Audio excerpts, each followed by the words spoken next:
So BTC has managed to hold that all-important 25.2k level and has had a pretty decent bounce off it. Now is it time for money to start rotating into alts? In this video, we'll take a look at all the usual charts, BTC, ETH, maybe a little bit of S&P and the dollar, and then we'll get into some altcoin trading opportunities, which, as you could probably tell from the title of the video, is based on some longs. So let's take a look at BTC. As I say, bounced off that 25.2k area, and it's broken through the two important levels of resistance in 25.8 and 26.3. You remember it re-entered this bull range that we were stuck in for about 2 weeks. We looked like we were finally breaking down, but we bounced back up into this bull range, and I thought we were going to chop around for a little bit more, but as you can see, yesterday we got a daily close above 26.3, which looks pretty good. So no reason, in my opinion, why we couldn't continue this trend maybe up to 28k.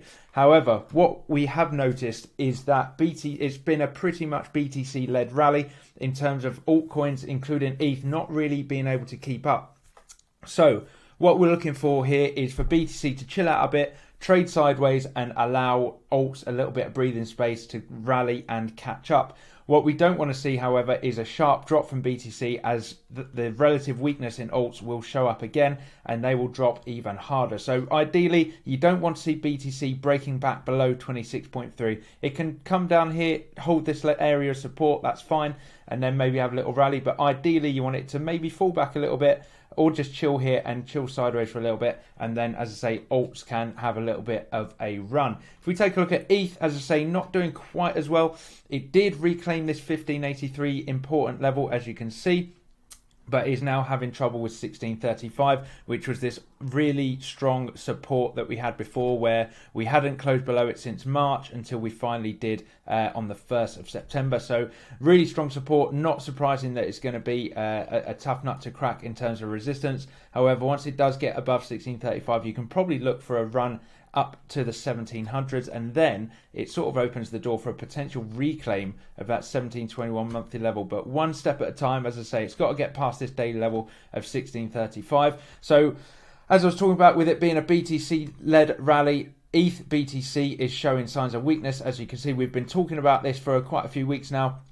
We were highlighting this bearish trend line that held. It tried to break out last week, failed, dumped down, and now you can see this breakdown below this weekly range low of 0.062. It's now attacking these wicks down here, so any weekly close below 0.06, and I think we've got a very good chance of seeing 0.053, which, as I've said many times before, will be a really nice area to pick up some ETH and alts versus BTC, because obviously alts versus BTC have been getting absolutely hammered for the last about year and a half now. So down here, possible bottom capitulation, maybe a little deviation, maybe a little fake out, like a weekly close below this monthly range low, and then get back inside, and that could be a nice little trigger, as I say, for buying ETH and alts against BTC, maybe converting some BTC into ETH and alts.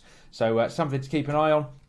Let's just quickly dabble into the traditional side of things. So taking a look at the S&P, so we highlighted, or the ES I should say, which is the S&P futures. So we looked at this range before. We were wondering whether this daily range high was going to hold as resistance at 4541.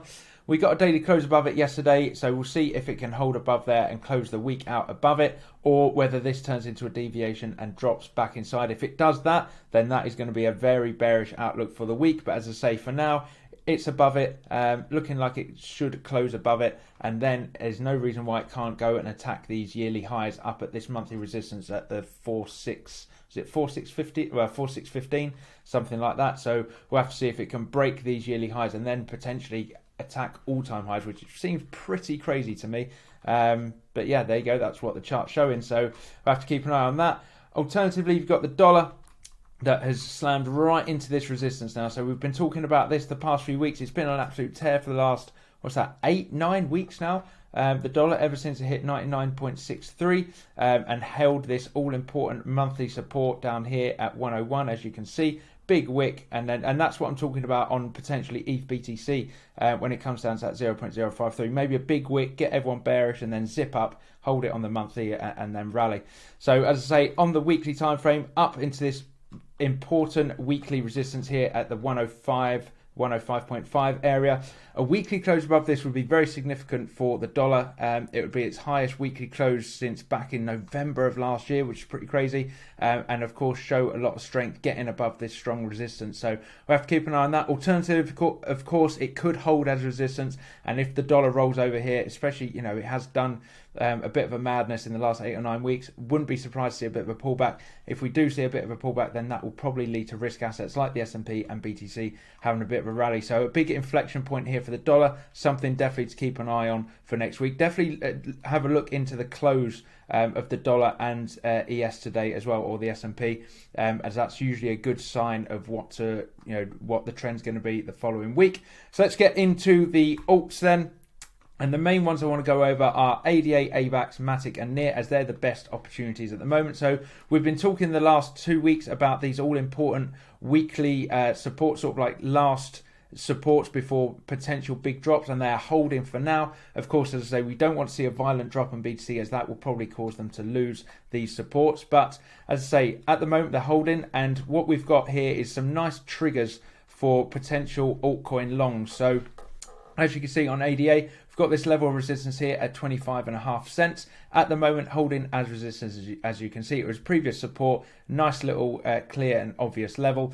Basically, a daily close and hold above this 25.5 cents, then that looks good for a long, because that looks like this whole move here looks like a deviation of this daily support. It's held the weekly, it's got above resistance. That could be a nice little long, potentially up to this level here. Ooh, I need my ray. There you go. Potentially first target there, 27 cents. And then maybe somewhere up here for the next target. So let's take a look. If you jumped in there, yeah, about 7% to TP1 and then 14% potentially to TP2. Maybe even this level up here at 30 cents potentially. Have to see how it goes. But as I say, that's a nice little trigger entry to watch out for over the weekend going into Monday. AVAX, pretty similar. So currently it's below the monthly range low, and as we've talked about, you can get these wicks sort of mid-month, and then towards the end of the month it zips up and ends up holding support. So it's something to watch out for. On the weekly, it's managing to hold this $9.30, which, as I said before, is this all-important level. If it loses that, it's pretty much no structure before a 50% drop potentially. So very important level. It is holding it for now. And on the daily, as you can see, it's having trouble getting above this $9.45 level, which originates all the way back from... it's this start of the uptrend here back on the 21st of July 2021, and as you can see, all that time going, yeah, it's still holding significance even on a daily time frame. So yeah, a nice daily close above this $9.45, and you can jump in there long and look for a target potentially up to this start of the down move here at sort of $10.13, or maybe a rally all the way up to the top of this range here at $10.87. And with these trades, you've got a nice easy invalidation. So both with ADA and AVAX, if you get the daily close above, either on ADA at 25.5 cents, basically you just cut your trade if you get a daily close back below it. So nice tight invalidation. Same with AVAX. If you get a close above $9.45, you enter. If you get a daily close back below it, you cut your losses. Nice and easy, low risk, potentially high reward. Moving on to MATIC then. So this is ready to enter right now. Now I'm currently recording this in the morning. This may age terribly by the time it's released in the evening. So if things are looking completely different, I apologize, but that's the market for you. But yeah, so I'm currently recording this in the morning. As it looks right now, looks like a good entry. So you see this daily close above 50, call it 51.5 cents. Which is an important resistance level. It was this support back here, tap, tap, tap again on the 10th of September, close below, and it's had 3 attempts, finally broke above it yesterday, and now coming back and retesting it as support. Again, you're getting in right on invalidation. Enter here. If the daily candle ends up closing below 51.5 cents, then you can just cut it for a small loss. Unless the market absolutely nukes, you shouldn't really get too burnt, and of course you should be using a stop loss anyway. But as I say, nice risk reward. Potentially looking at, so I actually had this as marked out as a short, which is why these things are on there. Jumped out of it this morning on that daily close above, so again I lost, what's that, 0.5%. But if we're looking at it from a long point of view now, let's take a look. So I would first of all target this area here at 56 cents. That's a nice 10% move, and then potentially the weekly level up here about 13.5%. So nice risk reward, as I say, nice tight invalidation. And then finally on NIA, so again, I'm currently in this as a short, same setup as the MATIC. It's dropped below this all important support at $1.10. It's come up for a retest. And currently holding resistance. As you can see, yesterday didn't get the daily close above, however threatening to do it today. If it does get a daily close above this level, I will be closing it tomorrow morning, and then looking at a potentially flipping long. So if we look at the long scenario, again, daily close above, then you just cut on a daily close back below. So nice risk, nice tight risk reward, nice tight invalidation. So looking at a long, you probably look at targeting this level here. I don't think this level is relevant anymore, so I would start targeting this sort of top of a range there, if you like, or maybe sort of a mid-range between weekly level, this being the bottom of the range and this being a mid. So up to $1.16, not the best in terms of a return, only about 5%, but you could target the weekly level slightly higher at about 10%. And again, it's all about the risk reward. So as I say, nice tight invalidation, just being a daily close back below. If you enjoy these sort of trading setups, we have them all the time in our Discord on the Learning Crypto Premium, which I'll give you a little sneak peek of right now. So this is the Discord. As you can see, it's all nice and tidy in its different little compartments, but we've got two trading rooms at the moment. We've got the regular premium trading room, as you can see, the members trades, and we always put our TA in there, share ideas with each other. And it's a good place for people to learn as well, put their own ideas up, because the best way of getting better at trading is to share your setups and basically have some sort of accountability for how you trade. It makes you think about your trade setups a lot more. And as you can see, we've also got this trade success room, everyone putting in their profits, and as you can see, not doing too bad at all. Some really nice trades, really nice trading setups, but as I say, it's all about the learning process as well. So really great community, like-minded people, all sharing and helping each other out. And as you can see, pretty successful too. So if that's something you like the look of, as I say, join follow the link down below, Learning Crypto Premium, 2 weeks free trial and all that good stuff. So check it out. I'm sure you won't regret it. So as I say, all important thing to watch out for is BTC. Hopefully it just chills out, goes sideways, and alts and ETH can have a chance to catch up. You really don't want to see a daily close back below 26.3. That could look quite bearish. And with the alt setups that I've shown you, as I say, if you get the daily close above the resistance, there's your trigger.